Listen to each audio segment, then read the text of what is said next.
सभी छात्राओं का आभार। आपको भारतीय वनस्पति के बारे में पढ़ाया जा रहा है। इससे पहले की वीडियो में मैंने आपके जितने भी क्षेत्र हैं भारतीय वनस्पति के, जिनमें मुख्यतः हमने 8 क्षेत्रों के बारे में आपको बताया था, और वो कौन कौन से क्षेत्रों में फैले हुए हैं, उनकी क्या विशेषताएं है, आज हम उनके बारे में चर्चा आपसे कर रहे हैं। तो पहले नंबर पे भारतीय वनस्पतियों में हमने पढ़ा था उष्ण कटिबंधीय सदाबहार या पर्णपाती वनस्पति। तो उस दिन भी हमने इस बारे में कहा था कि सदाबहार का मतलब क्या है। तो सदाबहार मतलब ऐसे क्षेत्र जो हमेशा हरे भरे रहते हो, उन क्षेत्रों को हम सदाबहार की श्रेणी में रखते हैं। तो उष्ण कटिबंधीय का मतलब भी हमें पता लगा है कि उष्ण कटिबंधीय भारतीय जलवायु है। भारतीय जलवायु को ज्योग्राफिकल भाषा में हम उष्ण कटिबंधीय जलवायु के नाम से भी जानते हैं।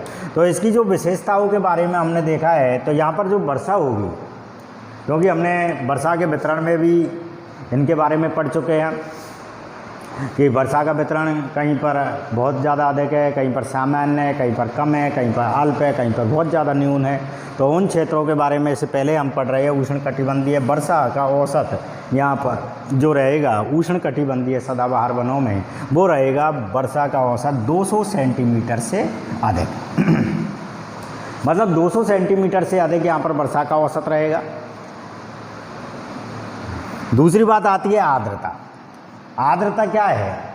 ह्यूमिडिटी, मतलब वर्षा हो रही है या जहाँ पर पानी की भी अधिकता है, लेकिन तापमान भी जब अधिक रहता है तो पानी वाष्प बनकर उड़ने लगता है, और उड़कर वो वायुमंडल में एक नमी पैदा कर देता है, और वो नमी ही हमें जब हवा चलती है तो ठंडक महसूस देती है। जबकि यदि गर्मी पड़ती है तो हम पंखे की हवा में भी आराम से बैठ सकते हैं। तो एक आर्द्रता यानी नमी में, यानी वायुमंडल में नमी को धारण करने की क्षमता को हम क्या कहेंगे? आर्द्रता कहेंगे।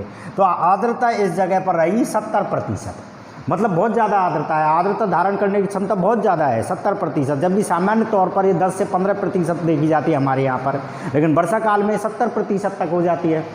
तो ये ऐसे क्षेत्र जहाँ पर हमेशा ही आर्द्रता बहुत ज़्यादा रहता हो, तो वो आपके आर्द्रता वर्षा जहाँ पर 200 सेंटीमीटर से अधिक रहेगी, वहाँ पर तापमान भी उच्च रहता हो, तो यहाँ पर आर्द्रता 70% हो जाती है। तीसरी बात आती है यहाँ पर क्षेत्र। तो जहाँ पर वर्षा 200 सेंटीमीटर से अधिक है, उन क्षेत्रों को हमने पढ़ा था। वही क्षेत्र यहाँ पर वापस से आएंगे, और वो आपके कौन से रहेंगे? पश्चिमी घाट। पश्चिमी घाट कौन सा होता है?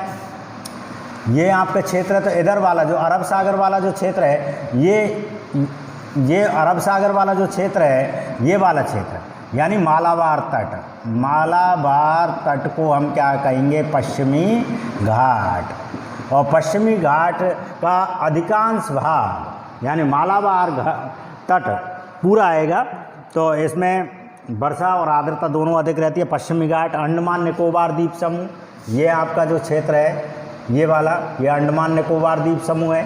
तो इस जगह पर आपके उष्ण कटिबंधीय सदाबहार पर्णपाती वन पाए जाएंगे। और एक है आपका पूर्वोत्तर राज्य। पूर्वोत्तर राज्यों में भी मैंने 2 क्षेत्र उस समय भी छुड़वाए थे, त्रिपुरा और मिजोरम। उन क्षेत्रों को फिर से हम यहाँ पर छोड़ेंगे, और यहाँ पर पूर्वोत्तर राज्य यानी 7 सिस्टर्स जो भी आती है आपके, सिक्किम या अंडमान निकोबार, यानी सिक्किम है, मेघालय है, वो सभी यहाँ पर आएंगे। तो ये उष्ण कटिबंधीय सदाबहार वनों के अंतर्गत ये मुख्यतः क्षेत्र है। दूसरी बात, इन वृक्षों की ऊंचाई कितनी होती है? तो इन क्षेत्रों की ऊंचाई काफ़ी होती है। तो इसमें जो ऊंचाई दे रखी है आपकी, वो है 30 से 60 मीटर। मतलब ये ऊंचाई इतनी ज़्यादा होती है। हमने भूमध्य रेखा के बारे में यदि हम पढ़ते हैं, तो काफ़ी जगह ऐसी भी है कि वहाँ पर तापमान उच्च रहते हुए भी, यानी इतने ऊंचे वृक्ष हैं कि जो आपके सूर्य की किरणें हैं वो धरती तक नहीं आके पहुँचती है। इतने ऊंचे वृक्ष है कि वो अपने टहनियों से, पत्तों से सूर्य के प्रकाश को ऊपर ही रोक लेते हैं। तो नीचे ह्यूमिडिटी, आर्द्रता इतनी ज़्यादा हो जाती है। और यदि हम बातें करें कि इस जगह पर किस प्रकार की जलवायु है, तो जलवायु तो आपको पता लग रही है, लेकिन यहाँ पर किस प्रकार के वन्यजीव पाए जाएंगे? तो यहाँ पर पाए जाएंगे सरीसृप प्रकार के। सरीसृप किसे कहते हैं? जो रेंगने वाले जीव जंतु होते हैं, जैसे आपके सांप है या कोई और इस प्रकार की जो रेंग कर चलते हैं, छिपकली है, इस प्रकार के जीव जंतु यहाँ पर बहुत ज़्यादा पाए जाएंगे। और यहाँ पर यदि मानव अधिवास की हम बातें करें, जहाँ पर वर्षा भी अधिक होती हो, तापमान भी अधिक रहता हो और वन्य जीव जिनमें आपके सांप वगैरह इन प्रकार के जीव जंतु बहुत ज़्यादा पाए जाते हो, तो यहाँ पर जो मानव अधिवास है वो बहुत कम रहता है। यदि आप कभी ज्योग्राफी में भूमध्य रेखा के बारे में पढ़ोगे तो भूमध्य रेखा पे जितने भी देश इसके संदर्भ में आएंगे तो उस जगह पर आप देखोगे तो वहाँ पर मानव अधिवास बहुत कम पाया जाता है। यदि पाया भी जाता है तो यहाँ पर आदि मानव या आदिवासी लोग बहुत ज़्यादा पाए जाएंगे। दूसरे कि वृक्ष यहाँ पर कौन से होंगे? तो ये मुख्यतः वृक्षों की अधिकता रहेगी यहाँ पर आयरनवुड, महोगनी, बांस, बेल, ताड़, सिनकोना, कोनैन वगैरह इस प्रकार के वृक्ष यहाँ पर अधिक रूप से पाए जाएंगे। ठीक है। उष्ण कटिबंधीय सदाबहार वनस्पतियों के बारे में रबर वगैरह के भी पौधे यहाँ पर खूब पाए जाते हैं।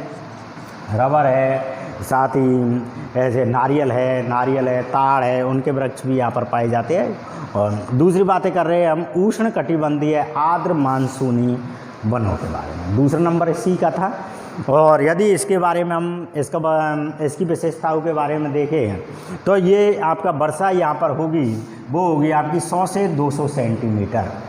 100 से 200 सेंटीमीटर के मध्य जहाँ पर वर्षा अधिक होती है उसे हम उष्ण कटिबंधीय आर्द्र मानसूनी वनस्पति के अंतर्गत या बीच में रखेंगे। यहाँ पर आर्द्रता सामान्य रहेगी। जैसे हमारे यहाँ पे लगभग ऐसे क्षेत्र थोड़ा बहुत क्षेत्र आ जाता है, जैसे झालावाड़ वाला हड़ौती पठार इस जगह पर आता है। दूसरी आर्द्रता सामान्य रहेगी। क्षेत्र आपके मैदानी भाग जितने भी है, लगभग भारत के जितने भी मैदानी भाग है वो इसके अंतर्गत आते हैं। मुख्यतः हम यहाँ पर भाग लिया है इसका पंजाब से आसाम तक, मतलब वही क्षेत्र जो मैदानी भागों के बारे में हमने पढ़ा था भारत के मैदानी भागों में, जिसमें सिंधु, गंगा और ब्रह्मपुत्र के बारे में पढ़ा था। उन तीनों के जो मध्य का भाग होगा वो आपके क्षेत्र के अंतर्गत उष्ण कटिबंधीय आर्द्र मानसूनी वनों के अंतर्गत आएगा। इनके अतिरिक्त भी उड़ीसा है, झारखंड है, पश्चिम बंगाल है एवं दक्षिणी भारत के पठारी भाग पूरे नहीं आएंगे, लेकिन कुछ पठारी भागों के बारे में भी यहाँ पर इसके क्षेत्र के अंतर्गत ये आते हैं। इन वृक्षों की जो ऊंचाई होती है वो 20 से 22 या 30 कर सकते हैं हम, 20 से 30 मीटर तक ऊंचे ये वृक्ष पाए जाएंगे। और मुख्यतः इन वृक्षों में जो अधिकतर रहेगी आम है, नीम है, जामुन है, चंदन है, इस प्रकार बाँस है, इस प्रकार के वृक्षों की यहाँ पर अधिकता रहेगी। साल है, सागौन है, इस प्रकार के वृक्ष इस जगह पर पाए जाएंगे। उष्ण कटिबंधीय आर्द्र मानसूनी वनों में ये पाए जाएंगे। तो सामान्य तौर पर हमने वर्षा की बातें करें, जहाँ पर 200 सेंटीमीटर से अधिक होगी वो सदाबहार पर्णपाती वन होंगे। वर्षा जहाँ पर 100 से 200 होगी वो आर्द्र मानसूनी वन होंगे। तीसरे नंबर पर आते हैं हम शुष्क मानसूनी पतझड़ वनस्पतियों के बारे में।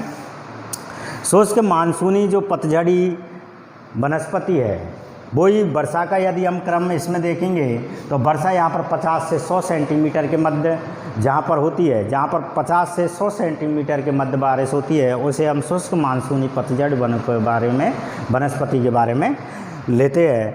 इनकी ऊंचाई ज़्यादा नहीं होती है क्योंकि जड़ों पानी की कमी होने की वजह से जड़ें नीचे होती है और ऊंचाई कम हो पाती है। तो ऊंचाई मात्र 10 मीटर तक ही इनकी मानी गई है।